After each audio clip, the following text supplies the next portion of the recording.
Lucas capítulo 5, versículo 1 ao versículo 11. Certo dia, Jesus estava perto do lago de Genezaré e uma multidão o comprimia de todos os lados para ouvir a palavra de Deus. Viu à beira do lago 2 barcos deixados ali pelos pescadores que estavam lavando as suas redes. Entrou num dos barcos, o que pertencia a Simão, e pediu-lhe que o afastasse um pouco da praia. Então sentou-se e do barco ensinava o povo. Tendo acabado de falar, disse a Simão: vá para onde as águas são mais fundas, e a todos lancem as redes para a pesca. Simão respondeu: Mestre, esforçamo-nos a noite inteira e não pegamos nada. Mas porque és tu quem está dizendo isso, vou lançar as redes. Quando o fizeram, pegaram tal quantidade de peixe que as redes começaram a rasgar-se. Então fizeram sinais a seus companheiros no outro barco para que viessem ajudá-lo. E eles vieram e encheram ambos os barcos a ponto de quase começarem a afundar. Quando Simão Pedro viu isso, prostrou-se aos pés de Jesus e disse: afasta-te de mim, Senhor, pois sou um homem pecador. Pois ele e todos os seus companheiros estavam perplexos com a pesca que haviam feito, como também Tiago e João, os filhos de Zebedeu, sócios de Simão. Então Jesus disse a Simão: não tenha medo, de agora em diante você será pescador de homens. Eles então arrastaram seus barcos para a praia, deixaram tudo e o seguiram. Os textos propostos para a nossa reflexão de hoje e que foram lidos aqui durante o nosso culto, trazem aspectos bastante ligados entre si. O primeiro texto que nós lemos lá do profeta Isaías, no capítulo 6, traz o chamado de Deus para que ele seja o enviado de Deus, aquele que vai anunciar aquilo que Deus deseja.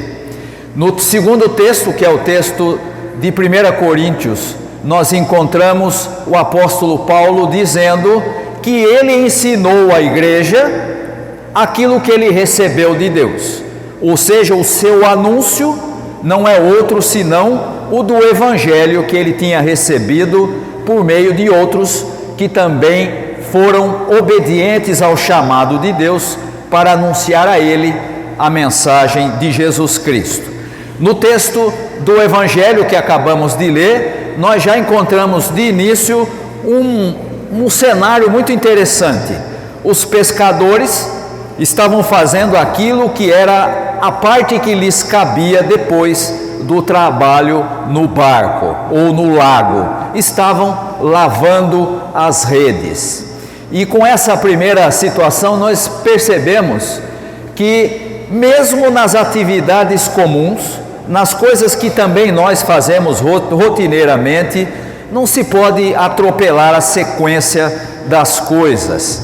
Há uma expressão que se tornou bastante famosa e que é atribuída a um grande físico que diz que ninguém pode alcançar resultados diferentes fazendo as mesmas coisas.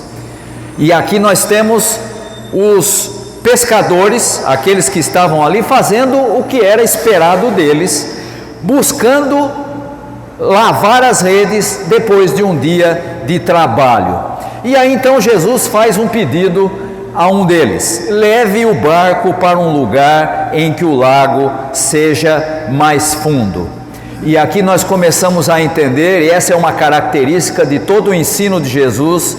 Jesus sempre usava algo que estava próximo, algo que estava à mão para ensinar os seus seguidores. E aqui partindo de algo que era bastante conhecido deles, para realmente ensinar o que era importante. E aqui nesse caso é o ato de pescar. E ele então pede que eles levem o barco para um lugar mais fundo e diz o seguinte: joguem as redes. E quando ele fala em jogar as redes, eles tinham acabado de voltar. Como era comum, e essa é uma tradição naquela região, a pesca se dava durante a noite, e quando chegava pela manhã, então, os pescadores recolhiam as suas redes, viam o que tinham pego e separavam o produto do seu trabalho. E agora Jesus, já passando do horário, diz que eles têm que lançar de novo a rede. E a resposta é imediata: mestre, trabalhamos a noite inteira e não pegamos nada. E essa resposta tem por trás dela um significado bastante simples. Olha, mestre, nós somos pescadores, nós somos gente do ramo, nós trabalhamos a noite inteira, nós fizemos o que devíamos fazer, mas o resultado foi que a gente não pescou nada. Mas como é o senhor que está falando, né? Se fosse outro, a gente diria: o que esse sujeito está dando palpite no meu trabalho? Ele não entende nada disso. Mas como é o senhor, então nós vamos obedecer. E aqui também encontramos um elemento muito importante, preparando todo o ensino de Jesus. Também na nossa vida, muitas vezes achamos que o nosso conhecimento é suficiente, mas não é. Achamos que já sabemos, achamos que já conhecemos a Deus, já conhecemos a sua vontade e não precisa ninguém nos ensinar. Eu me lembro há um tempo atrás, quando eu fui a um congresso, há muitos anos atrás, em 1979, e o pregador daquele congresso estava dizendo o seguinte, que o pastor chegou na igreja e pregou um texto sobre o amor. E no domingo seguinte ele chegou e abriu o mesmo texto e pregou o mesmo sermão sobre o mesmo assunto. E quando chegou no terceiro domingo, ele chegou e abriu o mesmo texto, e quando ele ia falar, alguém disse assim: pastor, espera um pouquinho, o senhor já pregou sobre isso, domingo retrasado e domingo passado, o senhor vai falar disso de novo? E o pastor diz: eu vou falar disso até que vocês coloquem em prática, porque ouvir e saber é muito diferente de obedecer. E aqui nós temos exatamente essa situação. Às vezes, como esses pescadores, achamos que já sabemos e às vezes até resistimos o que Deus nos diz, porque achamos que já sabemos o que Ele quer. Mas aqueles pescadores obedecem à ordem de Jesus, e o resultado da obediência é fartura vinda das mãos de Deus. Ou seja, o resultado quando obedecemos a Deus é a bênção que vem dele. Por isso, porque a obediência traz bênção de Deus, é contraproducente desobedecer aquilo que é claro no Evangelho. E eu vou fazer referência aqui a algo que é muito comum entre nós e é muito atual na vida das igrejas e que normalmente a gente não presta atenção. Eu fiz questão de apontar para vocês o sermão do pastor que já estava no terceiro domingo falando sobre o mesmo assunto, sobre o amor. Mas quer que eu diga uma coisa? Quantas vezes a gente já ouviu falar a respeito do amor de Deus e que nós devemos amar a Deus e amar ao próximo como a nós mesmos? Quantas vezes? Você é capaz de lembrar assim, sem fazer muito esforço? Eu diria que se você tiver pouco tempo de igreja, pelo menos umas 10 vezes. Se já tem mais, né? Eu sei que tem gente aqui com 30, 40, 50, eu diria que pelo menos uma ou duas vezes no ano. Então aí se você tem 40 anos, você já ouviu pelo menos umas 80 vezes o anúncio do amor de Deus e de amarmos a Deus e amarmos ao próximo. Mas sabe de uma coisa? Nós vivemos numa sociedade que não cultiva o amor, mas cultiva o oposto. Quer que eu te diga um exemplo? Vou te dar um exemplo que todo mundo aqui conhece. Você já viu a quantidade de discurso de ódio vindo de gente de igreja? Você já viu?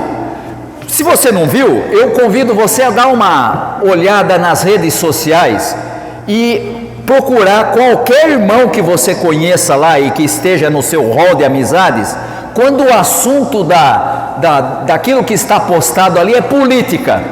Sabe o que você vai descobrir? Meu amigo, tem tudo, menos amor. Ódio não falta. E hoje nós temos inclusive gente ligada à igreja, gente que está envolvida com a vida da igreja, anunciando discurso oposto ao anúncio de Jesus, de ódio. E por que eu estou dizendo isso? Porque não há possibilidade de termos o resultado da obediência a Deus quando colocamos de lado o que é evidente no Evangelho para adotarmos aquilo que nos interessa em termos ideológicos, ou seja lá o que for. E o discurso de ódio é um deles. Hoje em dia tem gente, e você sabe disso, não é novidade para ninguém aqui, tem gente que não fala mais com parente, romper amizade com um parente da família por causa de política. Esqueça Jesus, esqueça a mensagem do Evangelho, esqueça o amor, vamos cultivar discurso de ódio, porque o outro tem opinião diferente da minha. Você não acha que tem alguma coisa errada nessa história? Você não acha que alguma coisa está fora do lugar? Está. Sabe por que está? Porque abandonamos aquilo que é óbvio e claro no Evangelho. E aí você está entendendo por que eu fiz referência das 3 vezes que o pastor pregou sobre o mesmo assunto. Ódio o pessoal sabe divulgar com muita facilidade. Amor já é mais difícil, não é? Pregar o amor é muito fácil, colocar em prática na vida é muito mais difícil. Mas o texto nos ensina que as bênçãos que Deus dá para aqueles que obedecem não são individuais, não são só para o sujeito, elas se espalham para outras pessoas, não são apenas para o indivíduo. E essa também é uma dificuldade que nós temos hoje, o perigo de compreender a relação com Deus como se fosse apenas algo individual, o chamado individualismo atual na relação com Deus. Para mim, comigo, eu quero a bênção de Deus, eu sou obediente. O irmão, problema dele. Aliás, se o irmão não pensa igual a mim, nem quero muita conversa com ele. Não entendeu? Porque o Evangelho não é dessa forma. O Evangelho se espalha como bênção para outras pessoas. Você viu aí no texto? O barco estava cheio. Qual foi a consequência? Vamos dividir a quantidade de peixe, porque não cabe aqui, não é? Se fosse hoje, sabe o que o sujeito fazia? Afunda o barco, mas não divido. Pois é, mas aqui nós temos, chama outro barco, vamos dividir. E ainda assim o texto diz que quase que os dois afundam de tanto peixe que tinha. Pois é, as bênçãos se espalham para as outras pessoas e não apenas para nós. E aí então nós encontramos a reação de Pedro, demonstrando que compreendeu a ação de Deus naquele momento. Qual é a sua reação? Ele diz para Jesus: Mestre, afasta-te de mim, porque eu sou pecador. Ele reconheceu que Jesus era diferente e que aquele fato era diferente. E quando a gente se encontra com o verdadeiro Deus, sabe qual é a reação? A gente conhece quem a gente é. A gente olha para dentro e diz: não sirvo, não estou à altura. E é isso que Pedro faz nesse texto: afasta-te de mim, porque sou pecador. Ele reconhece a distância entre ele e quem é Jesus.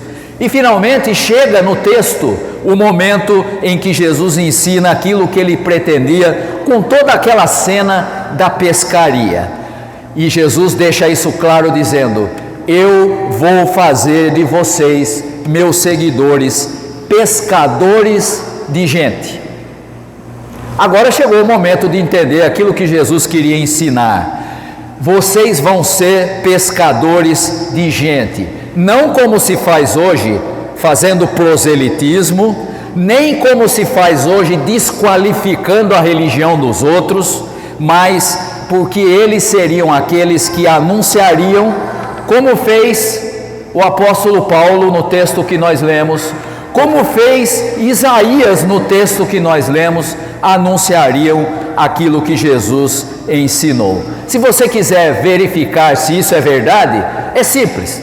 Abra o livro de Atos, dá uma lidinha no livro de Atos e você vai encontrar exatamente isso. Aqueles discípulos, aqueles seguidores mais próximos de Jesus, gente que era pescador, nem tinha lá tanto conhecimento, agora não com eloquência, nem com capacidade de convencimento, mas com a presença do Espírito Santo na vida deles, estavam anunciando a mensagem de Jesus.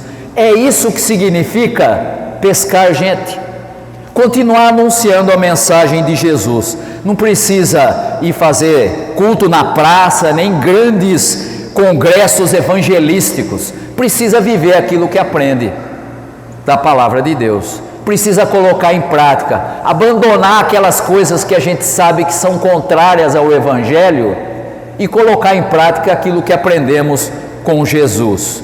Isso é que significa pescar gente. E o texto termina dizendo que eles deixaram tudo o que faziam para seguir a Jesus. E com isso percebemos que não pode haver divisão de fidelidade no reino de Deus. Jesus só pode ocupar uma posição na vida daqueles que o seguem. Ele precisa ser o centro da vida. Por isso nós aprendemos na pregação do próprio Jesus, lá no capítulo 6 de Mateus, ele dizendo: coloquem o reino de Deus e a justiça do reino em primeiro lugar. E as outras coisas, isso que vocês acham tão importante, Deus vai prover para vocês. Mas tenham consciência de que primeiro vem o reino de Deus e a sua justiça. Aprendemos nesse texto que assim como aqueles primeiros seguidores, nós, mais de 2000 anos depois, somos chamados para sermos pescadores de gente. Não precisa pregar na praça, não precisa fazer congresso evangelístico, precisa fazer só uma coisa: viva aquilo que você aprendeu do Evangelho. Fazendo isso, você vai ser um pescador de gente. Esse é o objetivo que Deus deu aos seus seguidores. É isso que nós somos chamados a fazer. Encontramos Isaías obedecendo, encontramos o apóstolo Paulo obedecendo, e agora é a nossa vez. Somos nós que temos que obedecer. Que sejamos como Paulo, como Isaías e como esses primeiros seguidores de Jesus, pescadores de gente. Que Deus abençoe aos irmãos e às irmãs. Amém.